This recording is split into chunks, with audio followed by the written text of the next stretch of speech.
தரணி வாழ் தமிழர்களின் இதய ஒலி தமிழன் 24.com. இலங்கையில் மீண்டும் இயற்கையின் கோர தாண்டவமா? பல மாவட்டங்களுக்கு எச்சரிக்கை. கோட்டாபயவின் ரிட்மனு செப்டம்பர் 22 உத்தரவு. டெங்குவால் கர்ப்பிணி பெண்ணும் சிசுவும் பலி, பெரும் சோகம். கிளிநொச்சியில் எரிந்த நிலையில் ஆண் ஒருவரின் சடலம் பரபரப்பை ஏற்படுத்திய சம்பவம். வெள்ளத்தில் சிக்கிய அரசு பேருந்து பயணிகளை மீட்ட இளைஞர்கள். கிளிநொச்சியில் கோர விபத்து, ஸ்தலத்திலேயே பெண் உயிரிழப்பு. டேட்டிங் ஆசை, ஒரே நாளில் 1 மாத சம்பளத்தை இழந்த இளைஞன்.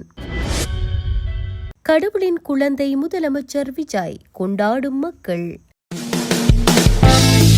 சுவிஸ் ஆஃப்ரிங்கன் நகரத்தில் குறைந்த விலையில் சிறந்த தரத்தில் உங்கள் வீட்டு தேவைகளுக்கான யாவும் ஒரே இடத்தில். Little Asia. இங்கே தாயகத்திலிருந்து தரமான மரக்கறி, ஃப்ரெஷ்ஷான இறைச்சி, சுவையான மீன் வகைகள் மற்றும் ஆசிய, ஆப்பிரிக்க, தாய்லாந்தில் இருந்து இறக்குமதி செய்யப்பட்ட பலசரக்கு பொருட்கள் அனைத்தும் ஒரே கூரையின் கீழ். உங்கள் ஷாப்பிங்கை இனிமையாக்க 200க்கும் மேற்பட்ட கார் பார்க்கிங் வசதி. மேலும் ஹைவேயில் இருந்து வரும் 700 மீட்டர் தூரத்தில் மிக பிரம்மாண்டமான லிட்டில் ஏசியா எக்ஸோட்டிக் ஃபுட். இன்னும் என்ன யோசிக்கிறீங்க? இப்பவே வாங்க, கையோட அள்ளிட்டு போங்க. Little Asia exotic food, park வெக் 2, 4665 ஆஃப்ட்ரிங்கன். தொடர்புகளுக்கு 0627 981111. தொடர்பென விரிவான செய்திகள். மத்திய மலை நாட்டின் மேல் சப்ரகமுவ மற்றும் வடமேல் மாகாணங்களிலும் கண்டி, நுவரெலியா, காலி மற்றும் மாத்தறை மாவட்டங்களிலும் அவ்வப்போது மழையோ அல்லது இடியுடன் கூடிய மழையோ பெய்யக்கூடும் என வளிமண்டலவியல் திணைக்களம் தெரிவித்துள்ளது.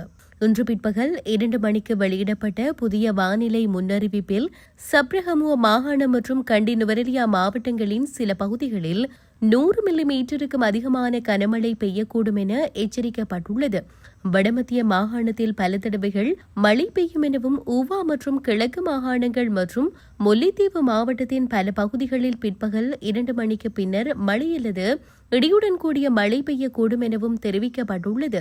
மேலும் வடமத்திய, சப்ரகமுவ, தென், மத்திய மற்றும் வடமேல் மாகாணங்களிலும் திருகோணமலை மாவட்டத்திலும் மணித்தியாலத்திற்கு 40 முதல் 50 கிலோமீட்டர் வேகத்தில் பலத்த காற்று வீசக்கூடும் என எதிர்பார்க்கப்படுகிறது. இடியுடன் கூடிய மழை பெய்யும் நேரங்களில் மின்னல் தாக்கம் மற்றும் பலத்த காற்றினால் ஏற்படக்கூடிய பாதிப்புகளை தவிர்க்க தேவையான முன்னெச்சரிக்கை நடவடிக்கைகளை மேற்கொள்ளுமாறு வளிமண்டலவியல் திணைக்களம் பொதுமக்களுக்கு அறிவுறுத்தியுள்ளது.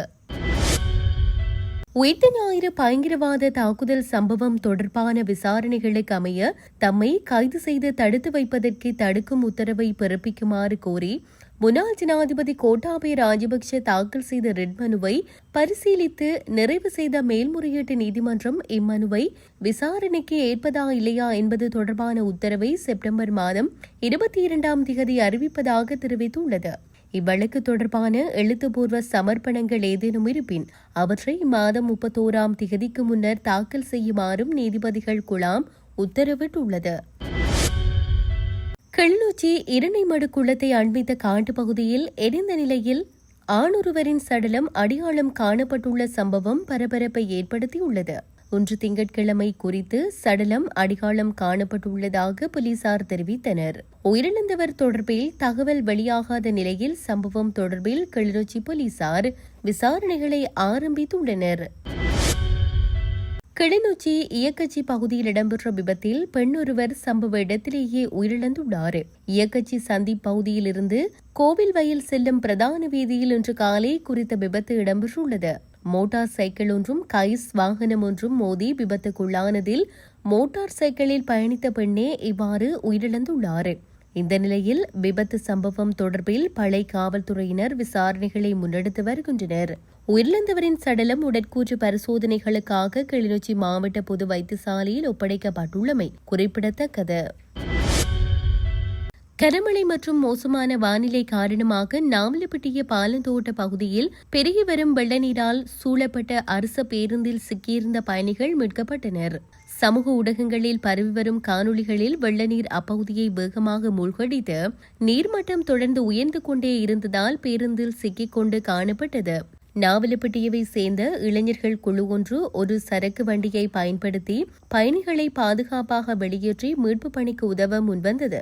வெள்ளநீர் வாகனத்தை சூழ்ந்திருந்த போது பேருந்தின் ஜன்னல்கள் வழியாக பயணிகள் வெளியேற்றப்படுவதை அந்த காணொளிகள் காட்சிகள் காட்டின.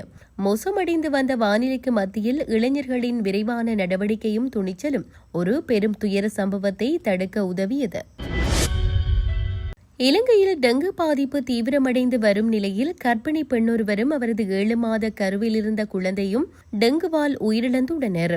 வடுவாவை சேர்ந்த அப்பெண் கடுமையான உடல்நலக்குறைவு காரணமாக மருத்துவமனையில் அனுமதிக்கப்பட்டு பின்னர் தீவிர சிகிச்சை பிரிவுக்கு மாற்றப்பட்டார். மருத்துவர்களின் தீவிர முயற்சிகளுக்கு பிறகும் தாயையும் குழந்தையையும் காப்பாற்ற முடியவில்லை. அதிகாரப்பூர்வ தரவுகளின்படி 2026 ஆண்டில் இதுவரை இலங்கையில் 86,386 டெங்கு பாதிப்புகள் பதிவாகியுள்ளன. இதில் 62 உயிரிழப்புகள் ஏற்பட்டுள்ளன. மேலும் இறப்பு விகிதம் 0.07% உள்ளது. ஜூலை மாதத்தில் மட்டும் 30,000 பேருக்கு தொற்று ஏற்பட்டுள்ளது. ஆகஸ்ட் மாதத்தில் இதுவரை 1000க்கும் மேற்பட்ட பாதிப்புகள் பதிவாகியுள்ளன. மேல் மாகாணமே டெங்குவால் மிக கடுமையாக பாதிக்கப்பட்டுள்ளது. மொத்த பாதிப்புகளில் பாதிக்கும் மேற்பட்டவை இங்குதான் பதிவாகியுள்ளன. இதில் கம்பகா மற்றும் கொழும்பு மாவட்டங்கள் முன்னணியில் உள்ளன. தென் மாகாணத்தில் 12,969 பாதிப்புகளும் மத்திய மாகாணத்தில் 7,567 பாதிப்புகளும் பதிவாகியுள்ளன. பருவமழை தொடர்ந்து பெய்து வருவதால் கொசு ஒழிப்பு நடவடிக்கைகளை வலுப்படுத்துமாறும் பொதுமக்கள் விழிப்புடன் இருக்குமாறும் சுகாதார அதிகாரிகள் வலியுறுத்தியுள்ளனர்.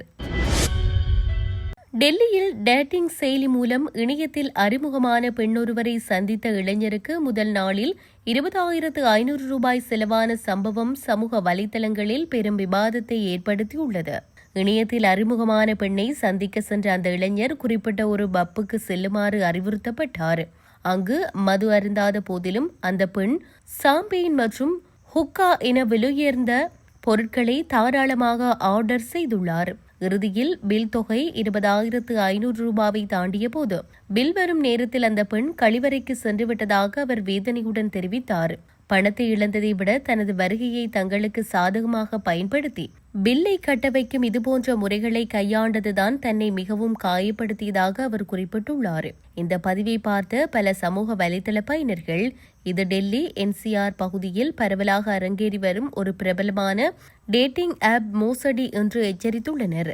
தெரியாத நபர்களை சந்திக்கும் போது பொதுமக்கள் மிகுந்த எச்சரிக்கையுடன் இருக்க வேண்டும் என்றும் இதுபோன்ற ஏமாற்று வேலைகளுக்கு பலியாக கூடாது என்றும் பலரும் அறிவுரைகளை வழங்கி வருகின்றனர். கர்நாடக மாநிலத்தில் பெய்து வரும் தொடர் மழையால் காவிரி ஆற்றில் நீர்வரத்து கணிசமாக அதிகரிக்கப்பட்டுள்ளதை அடுத்து மேட்டூர் அணைக்கு வரும் நீரின் அளவும் உயர்ந்து வருகிறது. இதனால் தமிழக விவசாயிகள் மற்றும் பொதுமக்கள் மத்தியில் மகிழ்ச்சி நிலவுகிறது. இதன் காரணமாக மேட்டூர் அணைக்கான நீர்வரத்து வேகமாக அதிகரித்துள்ளது. இந்த நிலையில் காவிரி நீர்வரத்து அதிகரித்ததை வரவேற்று சமூக வலைதளங்களில் பலரும் தங்களது மகிழ்ச்சியை வெளிப்படுத்தி வருகின்றனர். குறிப்பாக தமிழக முதலமைச்சர் ஜோசப் விஜயின் ஆதரவாளர்கள், தமிழக வெற்றிக் கழக தொண்டர்கள் மற்றும் பல சமூக வலைதள பயனர்கள் இந்த நிகழ்வை கொண்டாடும் வகையில் பல்வேறு பதிவுகள் மற்றும் காணொளிகளை பகிர்ந்து வருகின்றனர். இயற்கையே முதலமைச்சர் பக்கம் நிற்கிறது, கடவுளின் குழந்தை போன்ற வாசகங்களுடன் பகிரப்படும் பதிவுகள் மற்றும் காணொளிகள் தற்போது சமூக வலைதளங்களில் வேகமாக பரவி வருகின்றன. ஆரம்பத்தில் தமிழகத்திற்கு காவிரி நீரை திறக்க கர்நாடக அரசு தயக்கம் காட்டியிருந்த நிலையில் காவிரி நீர் மேலாண்மை ஆணையத்தின் உத்தரவு மற்றும் கபினி அணையின் பாதுகாப்பு கருதி நீர் திறக்கப்பட்டதாக தெரிவிக்கப்படுகிறது.